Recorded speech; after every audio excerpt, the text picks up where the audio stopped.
A nervous girl walks into the clinic only to realize the man about to examine her is a young millionaire she once rejected. "Dr. Rhodes, your next patient is in room 2, the nurse said briskly, glancing down at her tablet. "She seems a little nervous." Damien slipped on a pair of latex gloves, not looking up. "Name?" "Olivia." His hands paused mid-motion. A slow breath escaped him, but his heart began to hammer in his chest. "Olivia?" His voice came out low, almost disbelieving. "Yes, early 20s, first-time patient. Intake form says mild abdominal pain. Do you know her?" He did not answer.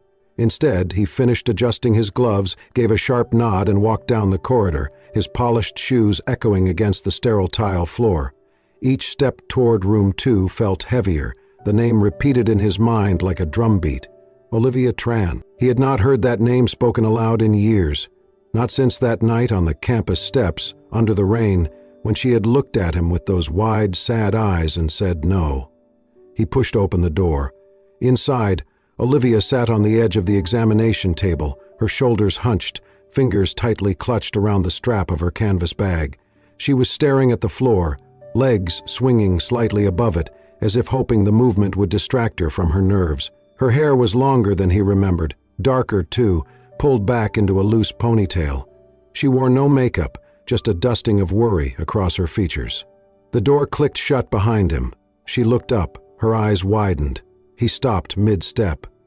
"Olivia," he said, before he could stop himself. She blinked. Then her lips parted. "No, it can't be." Her voice was barely above a whisper. He cleared his throat, trying to regain his composure. "Hello, Miss Tran. I'm Dr. Damien Rhodes. I'll be handling your consultation today." A flicker of disbelief crossed her face, followed by something else. Discomfort, maybe even panic. She stood abruptly. I think there's been a mistake. I didn't know, I didn't expect. I assure you, I'm a licensed physician and more than qualified to examine you," Damien said evenly, but the edge in his voice betrayed his calm tone. "If you're uncomfortable, I can request a referral to another doctor, but we're currently short-staffed, so there may be a delay." She hesitated, eyes flicking to the door, then back to him. "No, it's fine," she said softly. "I just wasn't prepared." Neither of us were, he thought. He motioned to the table. "You can sit. Let's go over your symptoms." Olivia perched back on the table, still clutching her bag like a life raft. She could not look at him, and he tried not to stare, but her presence was overwhelming. So many memories flooded him. Late-night study sessions, quiet glances across the library. That one time she laughed so hard she snorted and turned beet red. And, of course, the night she told him goodbye. "What brings you in today?" he asked, grabbing a clipboard. She exhaled slowly. "I've been having stomach pain, not constant, sharp sometimes, lower left side." He nodded, scribbling notes. "How long has it been happening?" "A few weeks. I thought it would go away." It didn't. "Any fever? Nausea?" "Some nausea, no fever." He glanced up. "May I?" She nodded without speaking. As he stepped forward to examine her, the air between them thickened. His hands moved with practiced precision, but inwardly he was trembling. She was here. She was real. And she looked just as beautiful as he remembered, if not more. "Does it hurt here?" he asked, pressing gently. She flinched. "A little." He moved to the next area. "Here?" She shook her head. A long moment passed before he stepped back and peeled off his gloves. "It's likely mild gastritis," he said, "but I'll run some labs to be sure. Nothing urgent." She nodded again.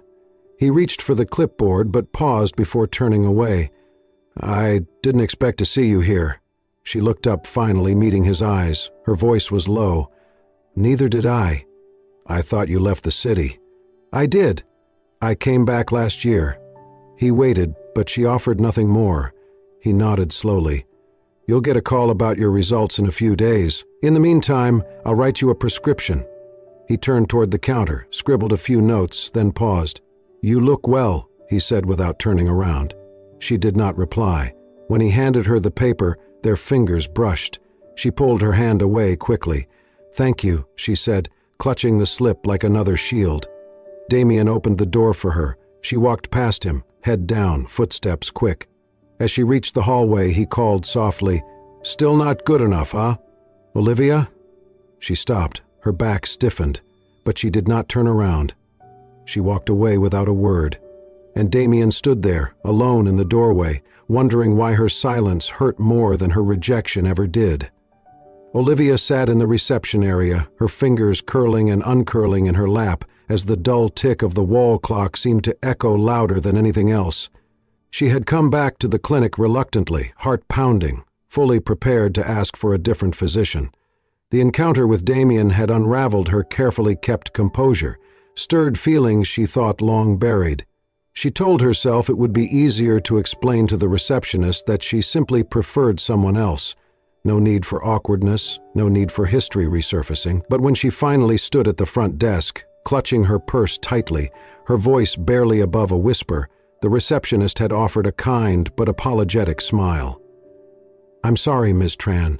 Dr. Rhodes is currently the only internal medicine specialist available this week, unless you'd prefer to wait 2 or 3 more weeks for the next appointment."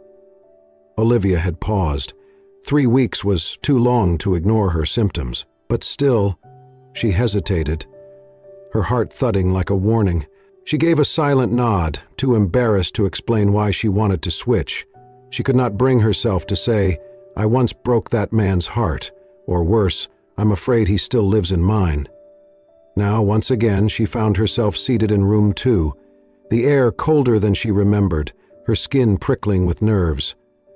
Her eyes locked onto the anatomy poster on the wall, something about the digestive system, though her brain refused to absorb a single word. The door opened. She did not look up. "Good afternoon," came his voice, low, even, clipped in that professional cadence that doctors use when they are keeping their emotions tightly in check. She swallowed hard. "Let's continue from where we left off." She nodded once, still not meeting his eyes. Damien moved with quiet efficiency, asking about her pain, the frequency of the symptoms, her diet, any new stressors. His tone was calm, rehearsed. But there was something about the way he avoided her gaze, too, the way his hands hesitated ever so slightly before each step of the exam, that made her chest tighten. He checked her vitals, placed the stethoscope gently against her back, asked her to breathe deeply. She did. Inhale, exhale. But with every breath her mind drifted, backward. Back to the quiet courtyard behind the university library, where the old lamppost cast a soft circle of light.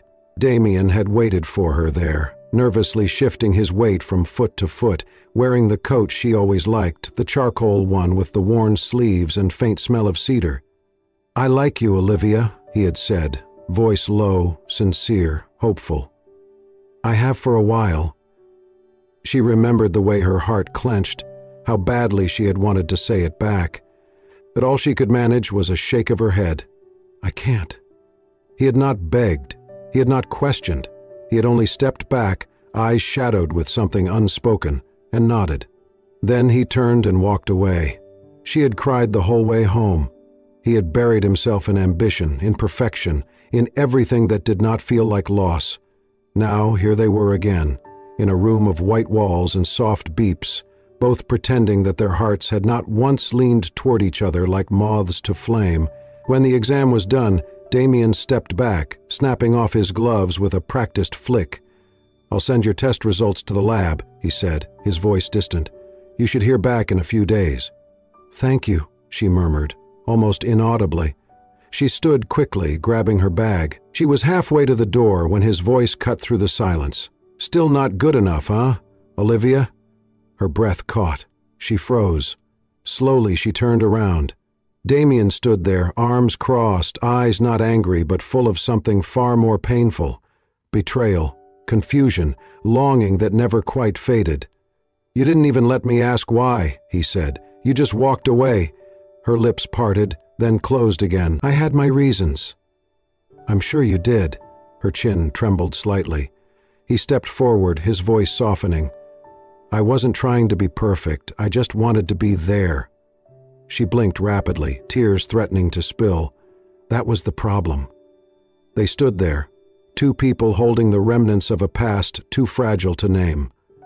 The silence between them felt like glass, beautiful, dangerous, and too easy to shatter. Then she turned, opened the door, and walked out. Damien remained where he was, unmoving, watching the space she had left behind. Outside, Olivia didn't stop until she was halfway down the street. Then, with trembling fingers, she wiped a tear before it could fall, quickening her pace as the city swallowed her whole. Rain fell in steady sheets against the clinic windows as Olivia stepped inside, her coat soaked and hair clinging damply to her face. She was 20 minutes late for her follow-up, her heart pounding from the sprint and the awkwardness of being late to see the one man she had tried to avoid. The receptionist greeted her with a gentle smile. "Dr. Rhodes is ready. He said to send you in when you arrived." Olivia nodded, breathless, and made her way down the now familiar corridor to room 2. She hesitated at the door, steeling herself. When she entered, Damien looked up from his notes. "You're late," he said evenly but not unkindly. "Sorry, the subway stalled and then I forgot my umbrella." Without a word, he crossed the room, opened a drawer, and pulled out a clean towel. He handed it to her without fanfare. She blinked. "Thanks." He gestured toward the chair. "Sit. I made some tea too. Figured the weather might slow you down." On the counter behind him sat a ceramic mug, steam curling from its rim. Olivia sat slowly, the warmth of the towel surprising her as much as the softness in Damien's voice. The exam was routine. Her vitals were better. The symptoms had subsided. But the air between them had changed, less tense, more familiar. Over the next few weeks, Olivia returned twice more. Each time, Damien remained professional, but the edges of their conversation blurred into something more human. He shared a funny moment with a pediatric patient, mentioned the cafe near his building that served terrible coffee but great music. She responded, cautiously at first, then with growing ease. Damien never pushed, but Olivia could feel him trying to bridge something unspoken, and in a way that surprised her, she began to meet him halfway. One morning over coffee at her bookstore job, Olivia's best friend Hannah leaned across the counter and raised an eyebrow. "So, you've been seeing Dr. Damien Rhodes again?" Olivia rolled her eyes. "Medically, yes." "Medically? That man could be on the cover of any magazine in this city, and he was totally into you in college." "He was," Olivia said quietly, "and I turned him down." "Yeah, you rejected a man who literally made the pre-med girls cry when he walked by. What's your excuse now?" Olivia hesitated. "He's not the same." "People change," Hannah said. "Maybe you did too." The thought lingered in Olivia's mind as she walked into her next appointment. Damien greeted her with a nod, his stethoscope already around his neck. As he checked her heartbeat, there was a brief silence. Then, "Still anxious?" he asked. "A little," she admitted. "Breathe slowly. I'll count you down." His voice was calm, grounding. She closed her eyes and focused on the sound of it. When she opened them again, he was watching her, not clinically, but quietly, searchingly. "Olivia," he said after a pause, stepping back, "can I ask you something?" She tensed. "You can try." He set his chart down. "Back then, did you ever like me, even a little?" Her breath caught. Of all the things he could have asked, she had not expected that. She looked away. "Why ask now?" "Because I've spent years wondering, and because maybe if I knew the answer, it would hurt less." She stood up, smoothing the hem of her sweater, eyes still on the floor. Her voice, when it came, was small but certain. "Yes," she said, "I did." He blinked. "You did?" She turned toward the door, hand on the handle. "I liked you so much it scared me." He stared after her, stunned. She did not wait for a reply. She simply left the room, leaving behind the scent of rain and something tender blooming in the silence. The rain had cleared, but a gray stillness lingered over the city as Olivia sat curled on the worn sofa in her apartment. A steaming mug of tea rested in her hands, untouched. Across from her, Hannah watched her quietly, her fingers wrapped around a chipped ceramic mug of her own. "You've been quiet all night," Hannah said gently. "More than usual, I mean." Olivia gave a half-hearted smile. "I've just been thinking." "About him?" Hannah asked, though they both knew the answer. "I told him I liked him," Olivia said softly, "and then I ran away." Hannah blinked. "Wait. You what?" "I said it. Then I left before he could say anything. Classic Olivia move. Hannah leaned forward. Why did you say no back then? I never really asked. Olivia looked down into her tea. Because I didn't think I deserved him. My dad had just left, my mom was getting worse every week, and I had to drop out of the pre-med program to work full-time. I couldn't even afford textbooks, and here he was, brilliant, kind, rich. The whole world in his hands. What could I possibly give someone like Damian Rhodes? Love, Hannah said simply. You could have given him that. I was scared, Olivia admitted. Still am. At the clinic, Damian sat in his office, reviewing charts. When he came across Olivia's full file, he had only skimmed it before, professional boundaries in mind. But now his eyes lingered on the details. Dropped from Columbia's pre-med program. Emergency contact, mother with a history of psychiatric illness. Years of employment records in retail and caregiving roles. He closed the folder slowly, guilt and admiration swelling in equal measure. All those years he had thought she walked away without explanation. Now he understood. She had not run because she did not care. She had run because she cared too much.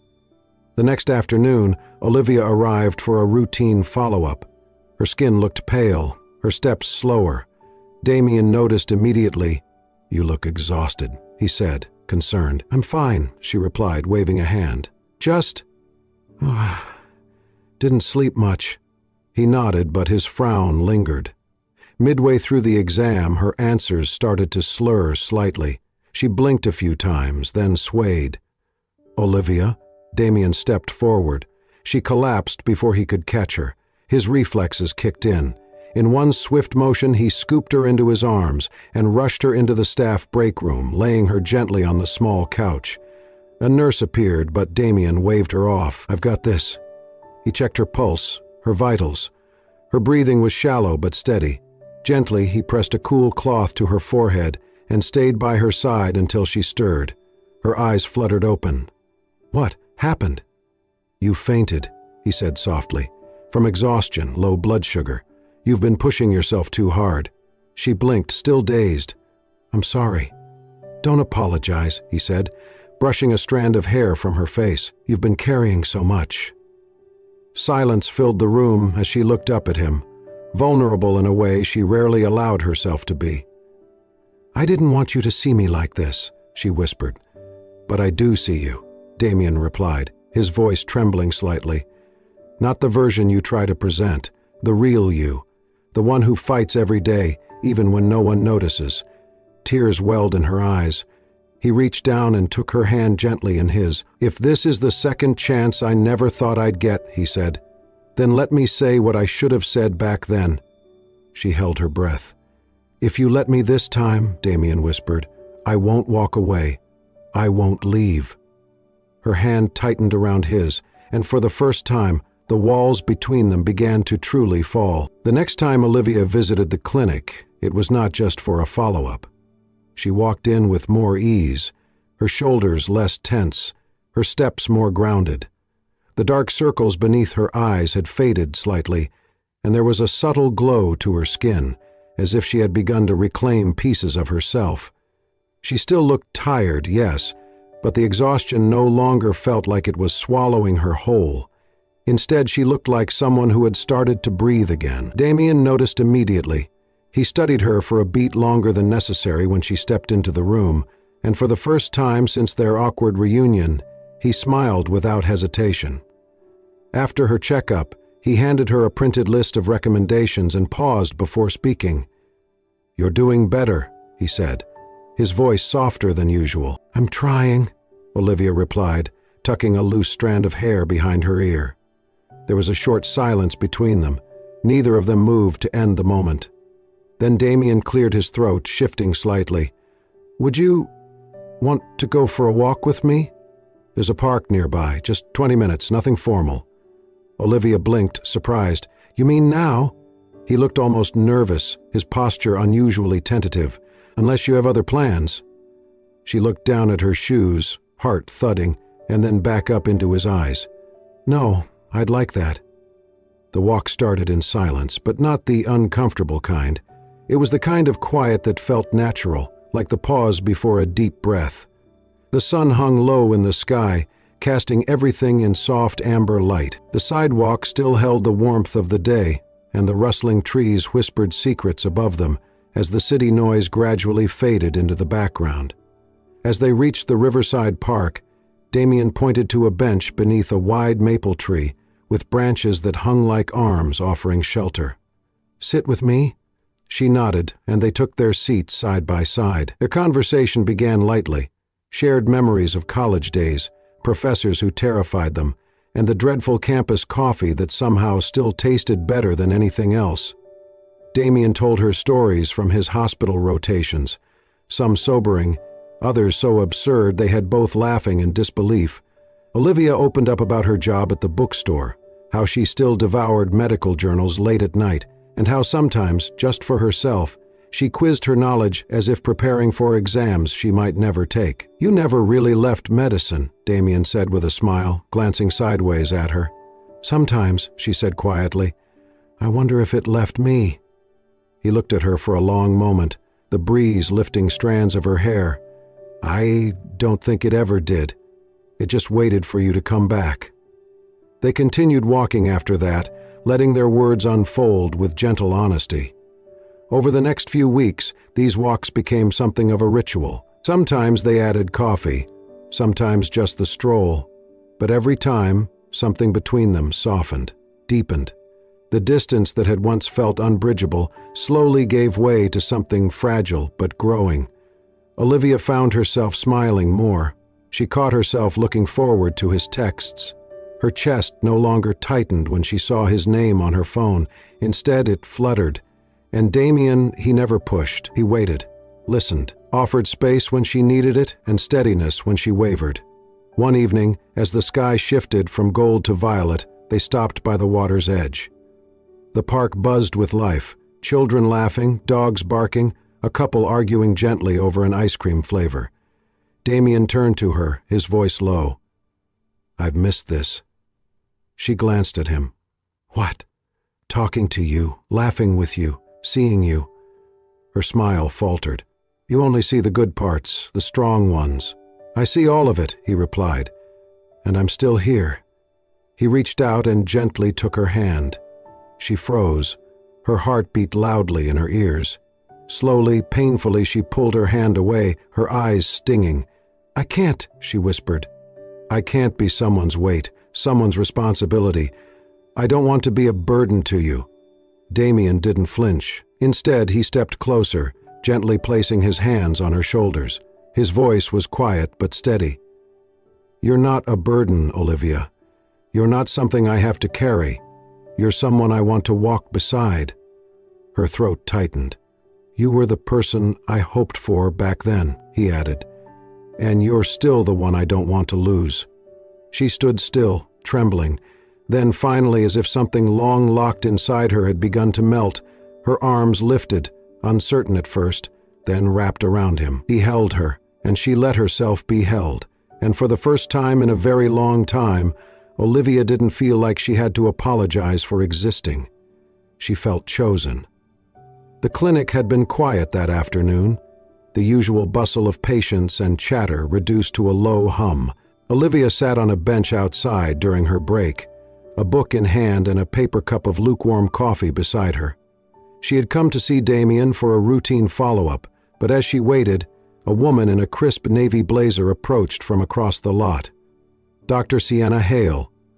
Olivia recognized her instantly from the staff introductions weeks ago. Confident, beautiful, sharp eyes that always seemed to take in more than she let on. Sienna gave her a polite, almost amused smile. "Olivia Tran, right?" Olivia stood a little straighter. "Yes." "I'm one of Damien's colleagues, or I was at Columbia General," Sienna said casually, adjusting the strap of her designer bag. "We worked together closely for years." Olivia nodded, unsure what else to say.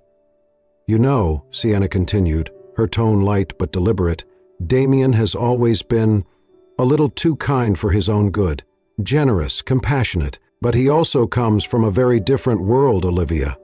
"I know that," Olivia said quietly. Sienna tilted her head, Do you? Because men like Damien, they don't stay, not with women who don't fit the picture. There it was, the polite voice hiding a cruel jab.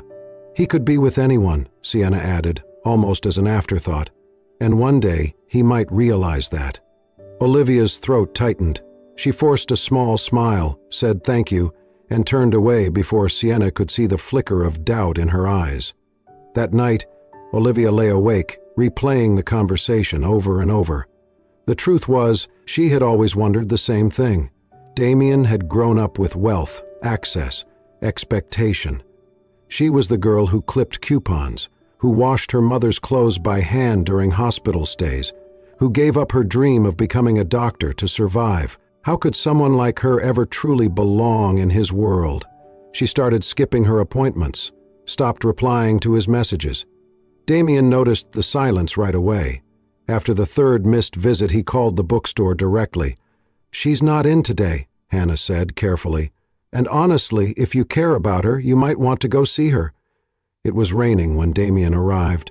The city soaked in gray. The bookstore lights glowed faintly through the fogged windows.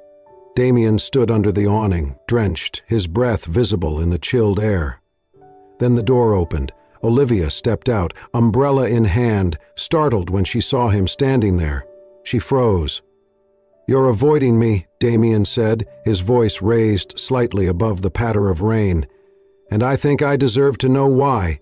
She looked down, then back at him, guilt swimming in her eyes. "I just needed time." "Did someone say something?" he pressed. "Because I can guess who." Olivia didn't deny it. Damien took a step closer, rain dripping from his soaked collar. "You think I want someone else?" She didn't answer. "You think I could have anyone," he said, a little louder now. "Then why do I keep choosing the one person who walked away from me?" Tears gathered in her eyes, but she didn't blink them away. "I don't care what world you think I come from," Damien continued, "because all I see is you. And I've seen you when you're tired, when you're scared, when you're quiet, when you're strong, and I have never, never wanted anyone else more." She stared at him, heart aching. "I don't need someone perfect, Olivia. I need someone real," he said, chest rising and falling. "And the girl who once rejected me? She taught me how to love without pride." The rain fell harder. Olivia stepped toward him. She dropped her umbrella and kissed him. Soft, sure, and full of every unspoken word they had buried over the years. When they finally pulled apart, breathless and soaked, Olivia whispered, "I was never afraid you weren't good enough. I was afraid I wasn't." Damien pressed his forehead to hers. "You are enough," he said. "You always were," and this time she believed him. Weeks passed, but the change between Damien and Olivia felt like more than time. It was transformation.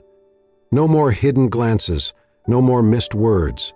Now they walked together openly, not as doctor and patient or college memories, but as something real, something chosen.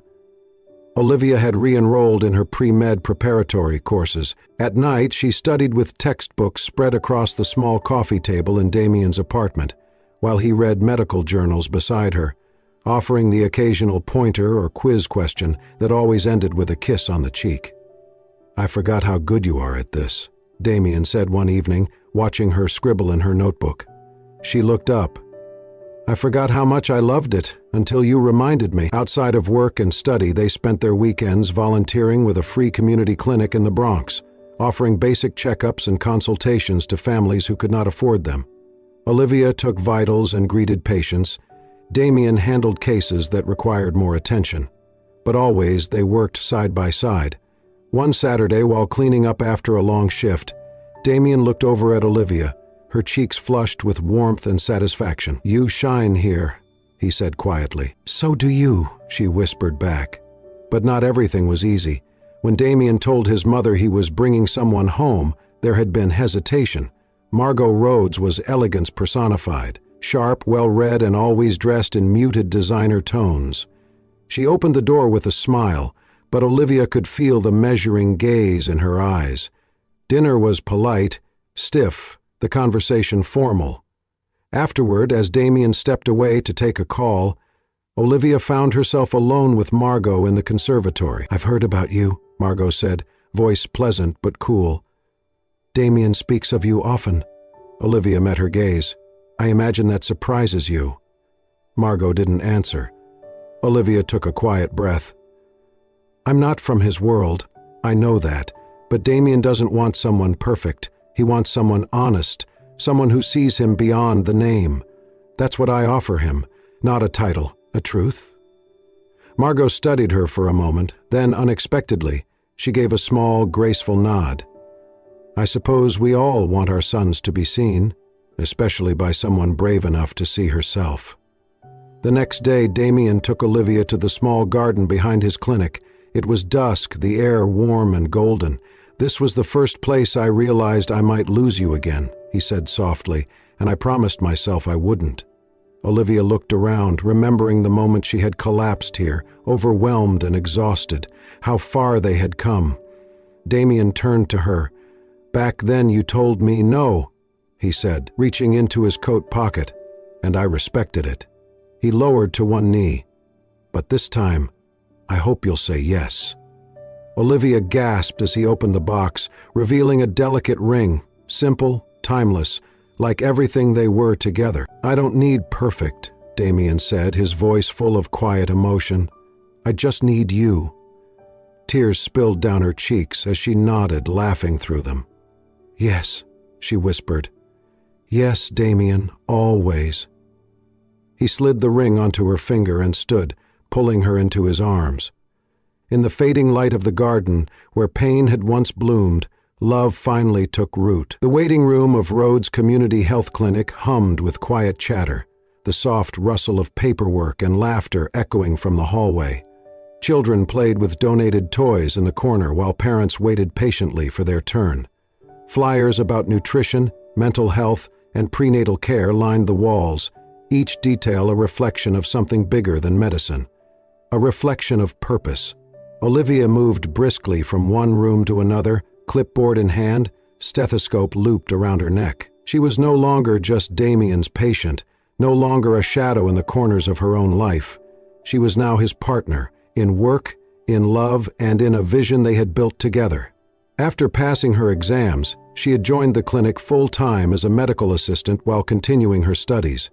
Together, she and Damien launched a free outreach program, offering medical services to underserved communities across the city. What had started as a small idea had blossomed into a mission because they both knew what it meant to be unseen, to fight silently.